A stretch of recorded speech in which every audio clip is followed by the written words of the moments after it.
Police ने लापता समझकर केस बंद कर दिया था। 4 साल बाद हुआ हिला देने वाला खुलासा। दोस्तों, हमेशा की तरह हमारी आज की कहानी भी बिल्कुल सच्ची है, मगर कहानी बिल्कुल फिल्मी लगती है। वो कैसे? दरअसल लगभग 4 साल पहले गाजियाबाद में एक व्यक्ति अपने भाई चंद्रवीर की किडनैपिंग की रिपोर्ट दर्ज करवाता है। पुलिस महीनों तक खाक छानती है, मगर चंद्रवीर का कोई अता पता नहीं चलता है। थक हार कर पुलिस भी केस बंद कर देती है। लेकिन 4 साल बाद शहर में नए पुलिस अधिकारी आते हैं। वो उन केस की फाइल खुलवाते हैं जो सॉल्व नहीं हुआ है। उसमें से एक फाइल चंद्रवीर की भी होती है। केस की फिर से जांच शुरू होती है और इस जांच के बाद एक हिला देने वाला खुलासा होता है। तो आखिर ये खुलासा क्या था और इस केस को सॉल्व करने में पुलिस की मदद किसने और क्यों की, जानने के लिए वीडियो में आखिर तक बने रहिए। सच्चाई जानकर आप शॉक्ड रह जाएंगे। ये कमाल का इत्तेफाक है कि बिल्कुल फिल्मी लग रही इस कहानी का सच में एक मशहूर बॉलीवुड फिल्म से कनेक्शन भी है। वो कनेक्शन किस फिल्म से और कैसा कनेक्शन है, चलिए जानते हैं आगे। कहानी की शुरुआत करने से पहले अगर आपने अभी तक इस चैनल को सब्सक्राइब नहीं किया है तो जल्दी से चैनल को सब्सक्राइब कर लीजिए। साथ ही हमारी लेटेस्ट वीडियो की जानकारी के लिए बेल आइकन दबाकर नोटिफिकेशन भी जरूर ऑन करें। चलिए अब कहानी शुरू करते हैं। ये कहानी गाजियाबाद के नंदग्राम थाना क्षेत्र के अंतर्गत आने वाले सीक रोड नाम के गांव में रहने वाले चंद्रवीर उर्फ पप्पू नाम के शख्स की है। गांव में चंद्रवीर के पास काफी सारी जमीन थी जिसमें वह खेती करता था। चंद्रवीर के परिवार में उसके अलावा भाई और पत्नी थी। पत्नी की तबीयत हमेशा खराब ही रहती थी। चंद्रवीर अपनी पत्नी का लगातार इलाज भी करवाता था, मगर एक समय बाद पत्नी की मौत हो जाती है। पत्नी की मौत के बाद चंद्रवीर काफी अकेला हो जाता है। चंद्रवीर की हालत को देखते हुए कुछ लोग उसे फिर से शादी करने की सलाह देते हैं। लोगों की सलाह मानते हुए चंद्रवीर भी दूसरी शादी के लिए तैयार हो जाता है और वो अपने लिए लड़की की तलाश में लग जाता है।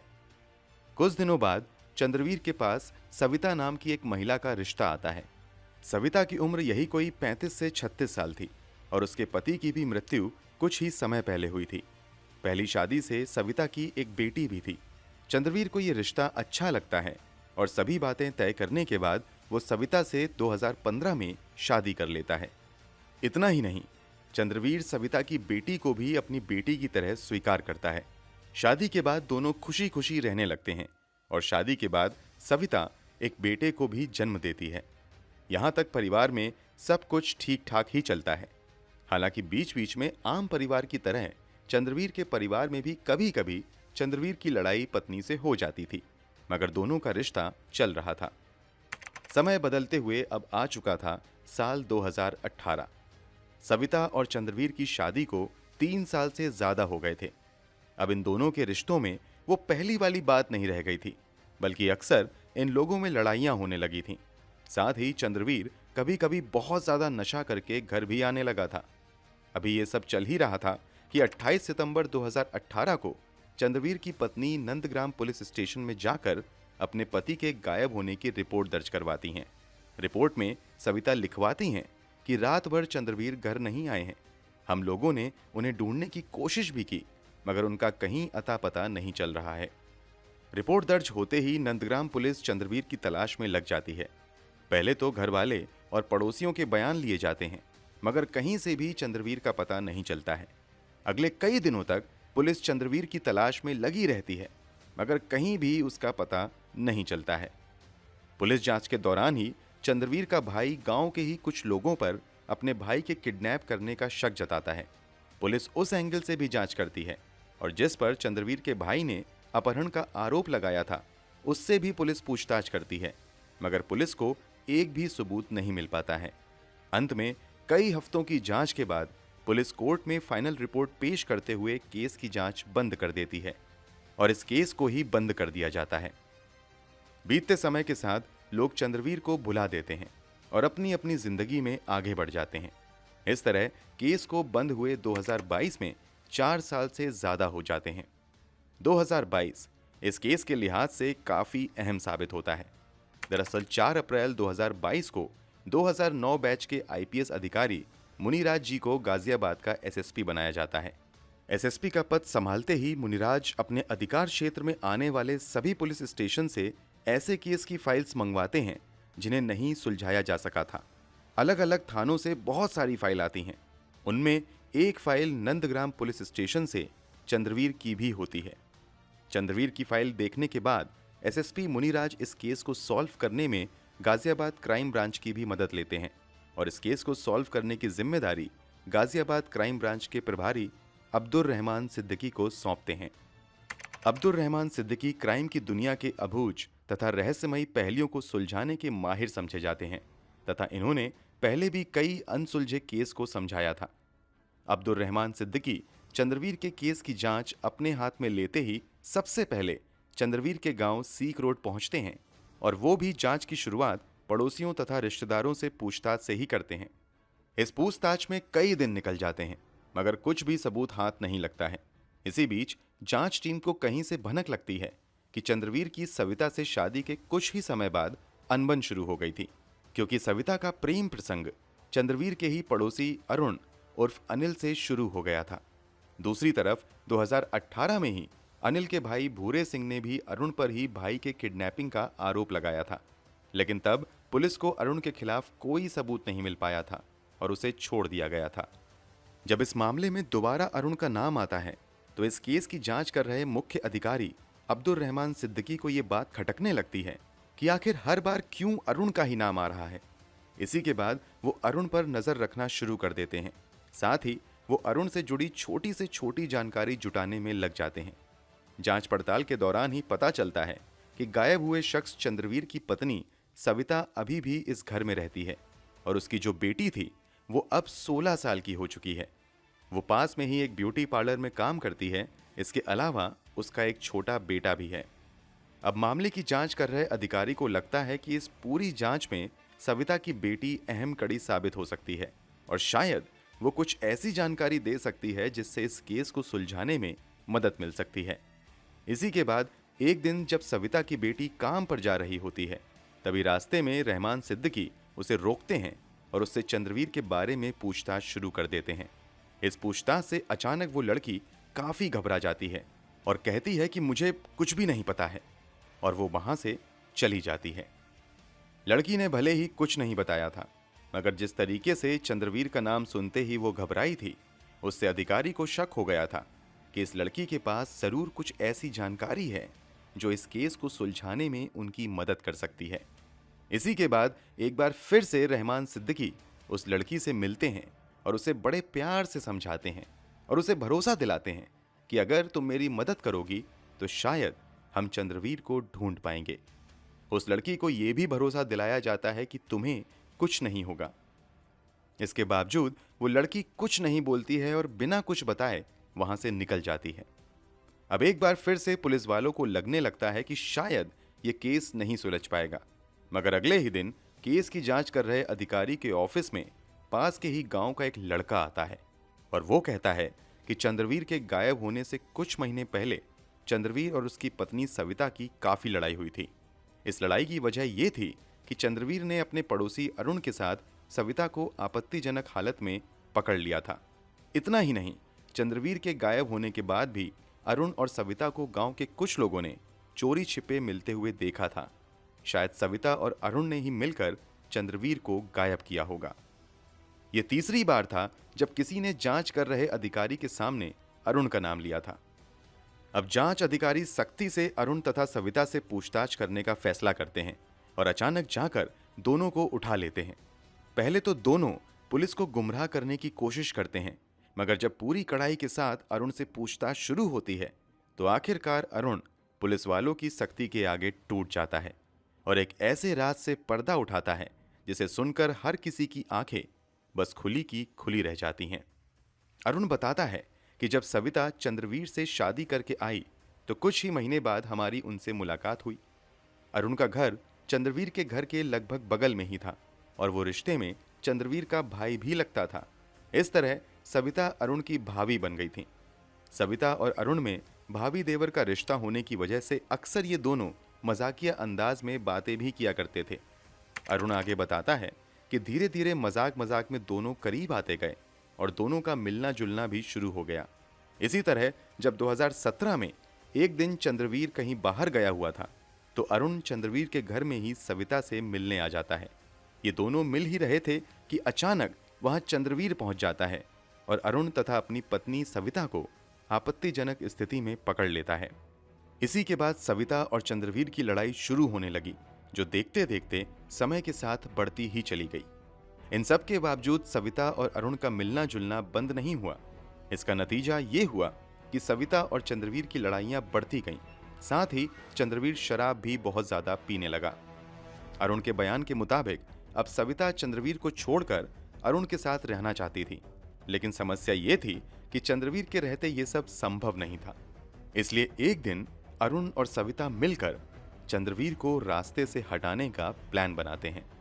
इसी के बाद 28 सितंबर 2018 की रात चंद्रवीर शराब पीकर घर आता है और घर आते ही सीधे खाट पर जाकर सो जाता है। जब चंद्रवीर को नींद आ जाती है तो रात के लगभग 1 बजे प्लान के मुताबिक ही अरुण चुपके से चंद्रवीर के घर के अंदर पिछले दरवाजे से दाखिल होता है। इस समय सविता भी जाग रही होती है। सविता और अरुण दबे पांव चंद्रवीर की खाट तक जाते हैं। पहले सविता बड़ी ही सावधानी से एक बाल्टी खाट के नीचे ठीक चंद्रवीर के सिर के नीचे डाल देती है।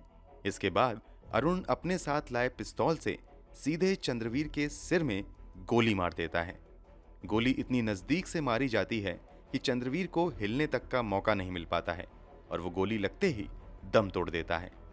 सिर में गोली लगने से बहने वाला सारा खून उस बाल्टी में जमा होता है और बाल्टी सविता ने ठीक चंद्रवीर के सिर के नीचे खाट के नीचे रखा था। लगभग 1 घंटे तक चंद्रवीर के सर से उस बाल्टी में खून टपकता रहता है।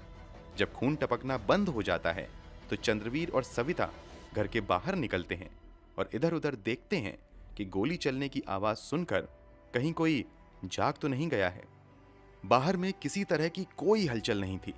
इसलिए अब अरुण चंद्रवीर की लाश को अपने कंधे पर उठाता है और उसे लेकर अपने घर के अंदर चला जाता है। उसके साथ सविता भी आती है।